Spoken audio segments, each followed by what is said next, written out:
ಅದ್ಭುತವಾದ ನಮ್ಮ ಕೊಡಗಿನ ಪೋರ್ಕ್ ಕರಿ ಈ ರೀತಿಯಲ್ಲಿ ರೆಡಿಯಾಗಿದೆ. ನೀವು ಕೇಳಿದ ಹಾಗೆ ಕಪ್ಪು ಮಸಾಲ ಹೇಗೆ ಮಾಡೋದು ಅಂತ ಕೇಳಿದ್ರಿ, ಅದನ್ನು ಕೂಡ ತಿಳಿಸ್ಕೊಟ್ಟಿದ್ದೀನಿ. ಹಾಗೆ ಪೋರ್ಕ್ ಕರಿ ಮಾಡೋದು ಹೇಗೆ ಅಂತ ಕೂಡ ತಿಳಿಸ್ಕೊಟ್ಟಿದ್ದೀನಿ. ನಮಸ್ತೆ ಎಲ್ಲರಿಗೂ, ಎಲ್ಲರನ್ನು ಸುಸಿಸ್ ಕಿಚನ್ಗೆ ಸ್ವಾಗತ ಮಾಡಿಕೊಂಡು ಇವತ್ತು ಅದ್ಭುತವಾದ ಅಡುಗೆ ಮಾಡ್ತಾ ಇದ್ದೀನಿ. ಬನ್ನಿ ಹೇಗೆ ಮಾಡೋದು ನೋಡೋಣ. ನಾನು ಮಾಡುವ ಅಡುಗೆಗಳು ನಿಮಗೆ ಇಷ್ಟ ಆಗ್ತಿದ್ರೆ ದಯಮಾಡಿ ಸಬ್ಸ್ಕ್ರೈಬ್ ಮಾಡಿಕೊಂಡು ನಿಮ್ಮ ಫ್ರೆಂಡ್ಸ್ ಆ್ಯಂಡ್ ಫ್ಯಾಮಿಲಿಗೆ ಹೆಚ್ಚು ಹೆಚ್ಚು ಶೇರ್ ಮಾಡಿ, ನನ್ನ ಚಾನಲ್ಗೆ ಸಪೋರ್ಟ್ ಮಾಡಿ.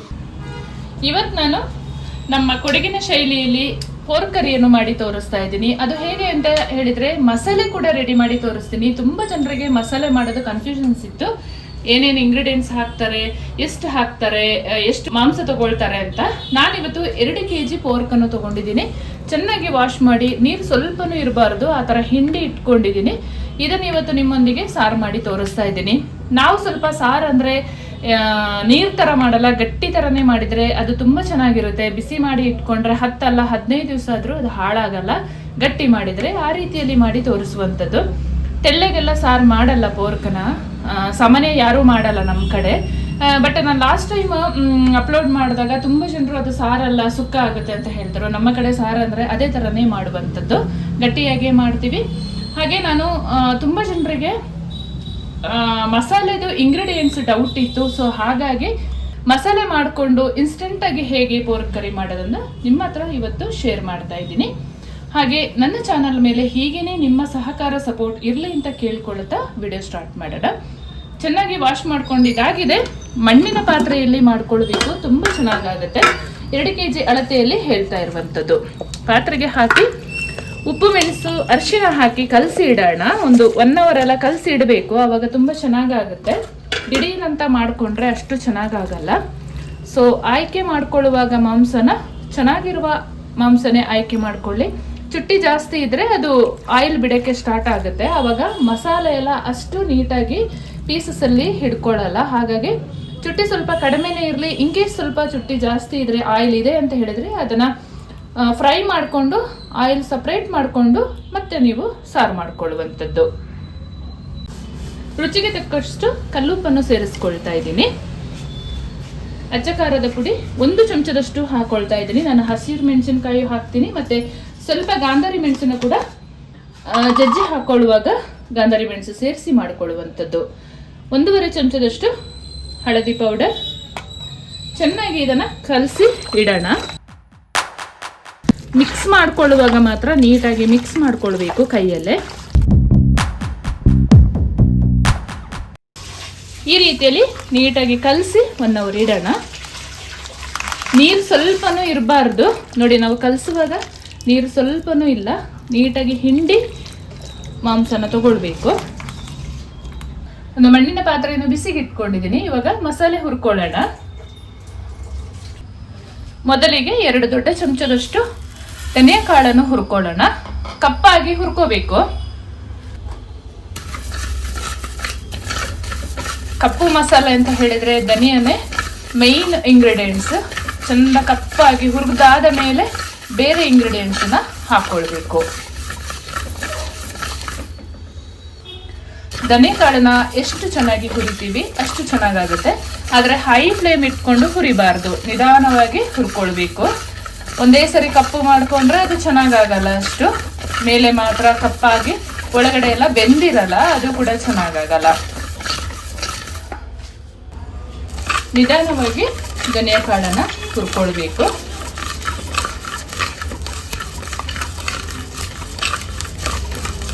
ನಾವೆಲ್ಲ ಇದನ್ನ 1 ವರ್ಷದವರೆಗೂ ಮಾಡಿ ಇಟ್ಕೊಂಡಿರ್ತೀವಿ. ಜಾಸ್ತಿ ಧನಿಯಾ ಕಾಳು ಮಸಾಲೆ ಎಲ್ಲ ಹಾಕಿ ಹುರಿದು ಪುಡಿ ಮಾಡಿ ಇಟ್ಕೊಂಡಿರ್ತೀವಿ.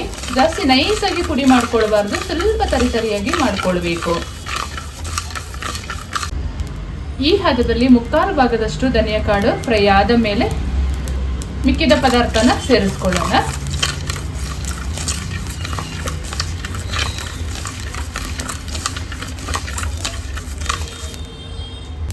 ಒಂದೂವರೆ ಚಮಚದಷ್ಟು ಜೀರಿಗೆ ಸೇರಿಸ್ಕೊಳ್ತಾ ಇದ್ದೀನಿ. ಅರ್ಧ ಚಮಚದಷ್ಟು ಒಳ್ಳೆ ಮೆಣಸು ಕಾಳನ್ನು ಸೇರಿಸ್ಕೊಂಡು ಫ್ರೈ ಮಾಡ್ಕೊಳ್ಳೋಣ. ಒಂದು 3 ನಿಮಿಷ ಜೀರಿಗೆ ಮತ್ತು ಪೆಪ್ಪರ್ ಕಾಳು ಫ್ರೈ ಆದ ಮೇಲೆ ಕಲ್ಲು ಸ್ವಲ್ಪ ಹಾಕೊಳ್ತೀನಿ, ಜಾಯಿಕಾಯಿ ಸ್ವಲ್ಪ, ಸೋಂಪು ಕಾಳು ಅರ್ಧ ಚಮಚದಷ್ಟು, ಒಂದು ಅನಾನಸು ಹೂವು, ಪಲಾವ್ ಎಲೆ 2 ಕಟ್ ಮಾಡಿ ಹಾಕೊಳ್ತೀನಿ. ಲವಂಗ, ಚಕ್ಕೆ, ಏಲಕ್ಕಿಯನ್ನು ಸೇರಿಸ್ಕೊಳ್ತಾ ಇದ್ದೀನಿ. ಜಾಯಿಪತ್ರೆ ಕೂಡ ಸೇರಿಸ್ಕೊಳ್ತೀನಿ. ಸ್ವಲ್ಪ ಎಲ್ಲವನ್ನು ಮಿಕ್ಸ್ ಮಾಡ್ಕೊಳ್ಳೋಣ. ಕರಿಬೇವು ಸೊಪ್ಪನ್ನು ಕೊನೆಯದಾಗಿ ಹಾಕೊಳ್ಳೋಣ. ಕರಿಬೇವನ್ನ ಜಾಸ್ತಿ ಕ್ವಾಂಟಿಟಿ ಮಾಡಿ ಇಟ್ಕೊಳ್ಳುವಾಗ ಒಣಗಿಸಿ ಹಾಕೊಂಡ್ರೆ ತುಂಬ ಉತ್ತಮ. ನಾನಿವತ್ತು ಇನ್ಸ್ಟೆಂಟಾಗಿ ಮಸಾಲೆ ಮಾಡಿ ತೋರಿಸೋದ್ರಿಂದ ಹಸಿ ಕರಿಬೇವು ಸೊಪ್ಪನ್ನೇ ಹಾಕೊಳ್ತಾ ಇದ್ದೀನಿ ಹುರಿಯುವಾಗ. ನಾವೆಲ್ಲ ಈ ಥರ ಪೌಡ್ರ್ ಇನ್ಸ್ಟೆಂಟಾಗಿ ಮಾಡಲ್ಲ. ನಿಮ್ಮೆಲ್ಲರ ಕೋರಿಕೆ ಮೇರೆಗೆ ಇವತ್ತು ನಾನು ಇನ್ಸ್ಟೆಂಟ್ ಪೌಡ್ರ್ ಮಾಡಿ ನಿಮಗೆ ಹಂದಿ ಮಾಂಸದ ಸಾರು ಮಾಡಿ ತೋರಿಸ್ತಾ ಇದ್ದೀನಿ. ನಾನು ಈ ವಿಡಿಯೋ ಮಾಡ್ತಿರೋದು ಹಂದಿ ಮಾಂಸ ತಿನ್ನುವರಿಗಷ್ಟೇ. ಹಾಗೆ ಚಿಕನ್ ತಿನ್ನೋರು ಕೂಡ ಈ ಮಸಾಲೆನ ಹೀಗೆ ಮಾಡಿ ಒಂದ್ಸಲ ಫ್ರೈ ಮಾಡಿ ತುಂಬ ಚೆನ್ನಾಗಾಗುತ್ತೆ. ಅದು ಕೂಡ ನನ್ನ ಚಾನಲಲ್ಲಿ ನಾನು ಅಪ್ಲೋಡ್ ಮಾಡಿದ್ದೀನಿ ಈಗಾಗಲೇ, ಹೋಗಿ ಒಂದ್ಸರಿ ಚೆಕ್ ಮಾಡಿ. ಹಾಗೆ ನೀವು ಫಸ್ಟ್ ಟೈಮ್ ನನ್ನ ಚಾನಲ್ಗೆ ವಿಸಿಟ್ ಮಾಡಿದರೆ ಪ್ಲೀಸ್ ಸಬ್ಸ್ಕ್ರೈಬ್ ಮಾಡಿಕೊಂಡು ನಿಮ್ಮ ಪಕ್ಕದಲ್ಲಿರುವ ಬೆಲ್ ಬಟನನ್ನು ಕ್ಲಿಕ್ ಮಾಡ್ಕೊಳ್ಳಿ. ನಿಮ್ಮ ಫ್ರೆಂಡ್ಸ್ ಆ್ಯಂಡ್ ಫ್ಯಾಮಿಲಿಗೆ ಹೆಚ್ಚು ಶೇರ್ ಮಾಡೋದನ್ನು ಮರಿಬೇಡಿ. ಫೈನಲ್ ಆಗಿ 1 ರೆಕ್ಕೆಯಷ್ಟು ಕರಿಬೇವು ಸೊಪ್ಪನ್ನು ಹಾಕೊಳ್ತಾ ಇದ್ದೀನಿ.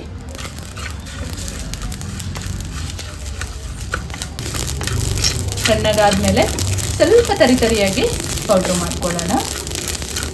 ಸಾಕಿದು ಸಣ್ಣಗಾಗಲು ಬಿಡೋಣ. ನಾವು ಕಲಸಿಟ್ಟ ಹಂದಿ ಮಾಂಸನ ಇವಾಗ ಒಲೆ ಮೇಲೆ ಇಟ್ಟು ಬೇಯಿಸ್ಕೊಳ್ಳೋಣ. ಸ್ವಲ್ಪ ನೀರು ಹಾಕ್ಕೊಂಡು ಬೇಯಿಸ್ಕೊಳ್ಳೋಣ, ಜಾಸ್ತಿ ಬೇಡ. ಆಮೇಲೆ ಬಿಸಿನೀರು ಇಟ್ಕೊಂಡು ಮತ್ತೆ ಬೇಕಾದ್ರೆ ಹಾಕೊಳ್ಳುವಂಥದ್ದು. 2 ರೆಕ್ಕೆಯಷ್ಟು ಹಸಿ ಕರಿಬೇವು ಸೊಪ್ಪನ್ನು ಹಾಕ್ಕೊಳ್ಳೋಣ. ಈರುಳ್ಳಿ, ಬೆಳ್ಳುಳ್ಳಿ ಮತ್ತು ಹಸಿ ಮೆಣಸಿನಕಾಯಿ, ಶುಂಠಿನ ಜಜ್ಕೊಳ್ಳೋಣ. ಶುಂಠಿ, ಹಸಿಮೆಣಸಿನಕಾಯಿ, 2 ಗೆಡ್ಡೆ ಬೆಳ್ಳುಳ್ಳಿಯನ್ನು ಸೇರಿಸ್ಕೊಳ್ತಾ ಇದ್ದೀನಿ ನಾನು. ಶುಂಠಿ ಒಂದು 2 ಇಂಚಷ್ಟು, ಹಸಿರು ಮೆಣಸಿನಕಾಯಿ ಒಂದು 5 ರಿಂದ 6, ಸಿಪ್ಪೆ ತೆಗೆಯದೆ ಬೆಳ್ಳುಳ್ಳಿ ಹಾಕ್ಕೊಳ್ಬೇಕು.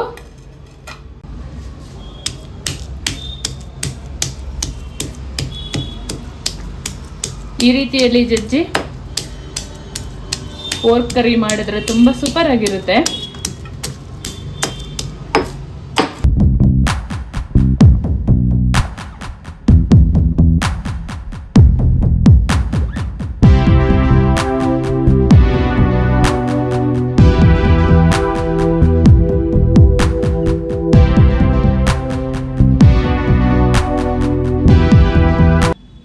ಈ ಹದದಲ್ಲಿ ಜಜ್ಕೊಂಡಿರಬೇಕು.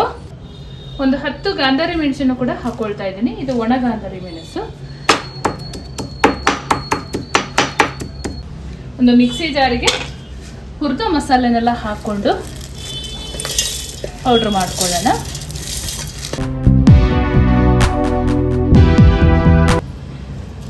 ಈ ಹದದಲ್ಲಿ ಕಪ್ಪು ಮಸಾಲೆ ಮಾಡಿಕೊಂಡ್ರೆ ಆಯಿತು.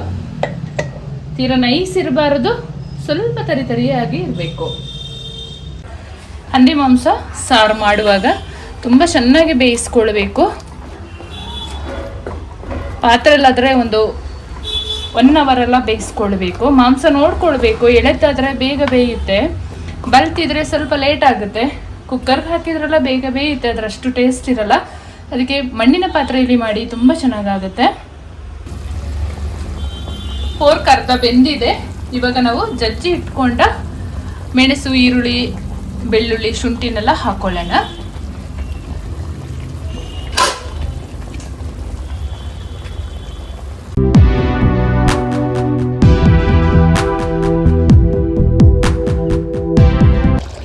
ಒಂದು 2 ಸ್ಪೂನಷ್ಟು ತೆಗೆದಿಟ್ಕೊಂಡಿದ್ದೀನಿ ನಾನು. ಮಸಾಲೆ ಹಾಕಿದ ಮೇಲೆ ಚಂದ ಮಿಕ್ಸ್ ಮಾಡ್ಕೊಳ್ಳೋಣ. ಉರಿ ಸ್ವಲ್ಪ ಕಡಿಮೆ ಮಾಡ್ಕೊಳ್ಬೇಕು. ಮಸಾಲೆ ಹಾಕಿ ನಮ್ಮ ಕಾಚಂಪುಳಿ ಹಾಕಿ ಮಾಡಿಕೊಂಡ್ರೆ ತುಂಬ ಚೆನ್ನಾಗಾಗುತ್ತೆ. ನೀವು ನಿಮ್ಮ ಮನೆಯಲ್ಲಿ ಕಾಚಂಪುಳಿ ಇಲ್ಲ ಅಂತ ಹೇಳಿದರೆ ನೀವು ಲೆಮನ್ ಜ್ಯೂಸನ್ನು ಆ್ಯಡ್ ಮಾಡ್ಕೊಳ್ಬೋದು. ಅದು ಕೂಡ ತುಂಬ ರುಚಿ ಕೊಡುತ್ತೆ ಹಂದಿ ಮಾಂಸ ಸಾರಿಗೆ. ಚೆಂದ ಮಿಕ್ಸ್ ಮಾಡಿಕೊಂಡು ಒಂದು ಮಧ್ಯಮ ಉರಿಯಲ್ಲಿ ಒಂದು 20 ನಿಮಿಷ ಬೇಯಿಸ್ಕೊಳ್ಳೋಣ. ಸ್ವಲ್ಪನೂ ನೀರು ಇರಬಾರ್ದು. ನಾವು ಬೇಯಿಸ್ಕೊಳ್ಳುವಾಗ ಅಷ್ಟೇ ನೀರು ಹಾಕ್ಕೊಳ್ಬೇಕು. ನೋಡಿ, ಚೆನ್ನಾಗಿ ನೀರನ್ನು ಬತ್ತಿಸ್ಕೊಳ್ಬೇಕು. ಆವಾಗ ಇದು ಬಿಸಿ ಮಾಡಿ ಇಟ್ಟರೆ ತುಂಬ ದಿನ ಕೆಡದಂಗೆ ಇಡ್ಬೋದು. ನೀರಿದ್ರೆ ಅಷ್ಟು ಚೆನ್ನಾಗಾಗಲ್ಲ. ಮತ್ತು ನಾನು ತಗೊಂಡಿರುವಂಥ ಪೋರ್ಕಲ್ಲಿ ನೋಡಿ ಸ್ವಲ್ಪನೂ ಎಣ್ಣೆ ಇಲ್ಲ. ಈ ರೀತಿಯ ಮಾಂಸನ ಆಯ್ಕೆ ಮಾಡ್ಕೊಳ್ಬೇಕು. ಇಲ್ಲ, ನಾನು ಮೊದಲೇ ಹೇಳಿದ ಹಾಗೆ ಚುಟ್ಟಿ ಇದ್ದರೆ ನೀವು ಅದನ್ನು ಸ್ವಲ್ಪ ಎಣ್ಣೆ ತೆಗೆದು ಆಮೇಲೆ ಸಾರಿಗೆ ಹಾಕೊಳ್ಳುವಂಥದ್ದು. ಇವಾಗ ರುಚಿಗೆ ತಕ್ಕಷ್ಟು ಕಾಚಂಪುಳಿಯನ್ನು ಸೇರಿಸ್ಕೊಳ್ಳೋಣ. ಅರ್ಧ ಚಮಚದಷ್ಟು ಕಾಚಂಪುಳಿಯನ್ನು ಸೇರಿಸ್ಕೊಳ್ತಾ ಇದ್ದೀನಿ. ಯಾವತ್ತು ಹಂದಿ ಮಾಂಸ ಸಾರಲ್ಲಿ ಹುಳಿ ಸ್ವಲ್ಪ ಮುಂದಿದ್ರೆ ತುಂಬ ರುಚಿ ಕೊಡುತ್ತೆ. ಎಳ್ಳಿಕಾಯಿ ನೀರು ಕೂಡ ಸೇರಿಸ್ಕೊಳ್ಬೋದು, ಇಲ್ಲ ಲೆಮನ್ ಜ್ಯೂಸ್ ಆದರೂ ಆ್ಯಡ್ ಮಾಡ್ಕೊಳ್ಬೋದು. ಫೈನಲ್ ಆಗಿ ಪೋರ್ಕ್ ಕರಿ ರೆಡಿಯಾಗಿದೆ. ಸಣ್ಣದಾಗಿ ಕಟ್ ಮಾಡಿದ ಕೊತ್ತಂಬರಿ ಸೊಪ್ಪನ್ನು ಹಾಕೊಳ್ಳೋಣ. ಇದ್ರೆ ಹಾಕೊಳ್ಳಿ, ಇಲ್ಲ ಅಂತ ಹೇಳಿದ್ರೆ ಸ್ಕಿಪ್ ಮಾಡ್ಬೋದು. ಊರಲ್ಲೆಲ್ಲ ಇರಲ್ಲ, ಹಾಗೆ ಮಾಡ್ಕೊತೀವಿ, ತುಂಬ ಚೆನ್ನಾಗಾಗುತ್ತೆ. ಚೆಂದ ಮಿಕ್ಸ್ ಮಾಡಿಕೊಂಡು ಸರ್ವ್ ಮಾಡ್ಕೊಳ್ಳೋಣ. ನಮ್ಮ ಈ ಪಂದಿ ಕರಿ ಜೊತೆ ಕಡಂಬಿಟ್ಟು ಸೂಪರ್ ಕಾಂಬಿನೇಷನ್. ಒಂದ್ಸಲ ಟ್ರೈ ಮಾಡಿ. ನಾವು ಅಕ್ಕಿ ತರಿ ಹಾಕಿ ಕಡಂಬಿಟ್ಟು ಮಾಡ್ತೀವಲ್ಲ, ಅದನ್ನು ಮಾಡಿದರೆ ತುಂಬ ಚೆನ್ನಾಗಿರುತ್ತೆ. ಇಡ್ಲಿ ಜೊತೆ ಕೂಡ ತುಂಬ ಚೆನ್ನಾಗಾಗುತ್ತೆ. ಅದ್ಭುತವಾದ ನಮ್ಮ ಕೊಡಗಿನ ಪೋರ್ಕ್ ಕರಿ ಈ ರೀತಿಯಲ್ಲಿ ರೆಡಿಯಾಗಿದೆ. ನೀವು ಕೇಳಿದ ಹಾಗೆ ಕಪ್ಪು ಮಸಾಲ ಹೇಗೆ ಮಾಡೋದು ಅಂತ ಕೇಳಿದ್ರಿ, ಅದನ್ನು ಕೂಡ ತಿಳಿಸ್ಕೊಟ್ಟಿದ್ದೀನಿ. ಹಾಗೆ ಪೋರ್ಕ್ ಕರಿ ಮಾಡೋದು ಹೇಗೆ ಅಂತ ಕೂಡ ತಿಳಿಸ್ಕೊಟ್ಟಿದ್ದೀನಿ. ತುಂಬ ಜನರಿಗೆ ಕಪ್ಪು ಮಸಾಲೆ ಮಾಡೋದು ಕನ್ಫ್ಯೂಷನ್ಸ್ ಇತ್ತು. ಸೊ ಇವತ್ತು ನನ್ನ ವಿಡಿಯೋದಲ್ಲಿ ಮಸಾಲೆ ಮಾಡಿ ಪೋರ್ಕ್ ಕರಿಯನ್ನು ಮಾಡಿದ್ದೀನಿ. ಎಲ್ಲರೂ ನೋಡಿ ಮನೆಯಲ್ಲಿ ಟ್ರೈ ಮಾಡಿ. ಪೋರ್ಕ್ ತಿನ್ನೋರಿಗಷ್ಟೇ ಹೇಳ್ತಾ ಇರೋದು. ಹಾಗೆ ಕಪ್ಪು ಮಸಾಲೆನ ಚಿಕನ್ ಮತ್ತು ಫಿಶ್ಗೆ ಹಾಕಿ ಮಾಡಬೇಕು, ತುಂಬ ಅದ್ಭುತವಾಗಿರುತ್ತೆ. ಹಾಗೆ ನನ್ನ ಚಾನಲ್ಗೆ ನೀವು ಫಸ್ಟ್ ಟೈಮ್ ವಿಸಿಟ್ ಮಾಡಿದರೆ ಪ್ಲೀಸ್ ಸಬ್ಸ್ಕ್ರೈಬ್ ಮಾಡಿಕೊಂಡು ಪಕ್ಕದಲ್ಲೇ ಇರುವ ಬೆಲ್ ಬಟನನ್ನು ಕ್ಲಿಕ್ ಮಾಡೋದನ್ನು ಮರಿಬೇಡಿ. ನಾನು ಯಾವುದೇ ಹೊಸ ವಿಡಿಯೋ ಮಾಡಿ ಅಪ್ಲೋಡ್ ಮಾಡಿದಾಗ ನಿಮಗೆ ಫಸ್ಟ್ ನೋಟಿಫಿಕೇಶನ್ ಬರುತ್ತೆ. ಹಾಗಾಗಿ ಮುಂದೆ ಅದ್ಭುತವಾದ ಹೊಸ ಅಡುಗೆಯೊಂದಿಗೆ ನಿಮ್ಮನ್ನು ಭೇಟಿ ಮಾಡ್ತೀನಿ. ಅಲ್ಲಿವರೆಗೂ ತುಂಬ ಹೃದಯದ ಧನ್ಯವಾದಗಳು.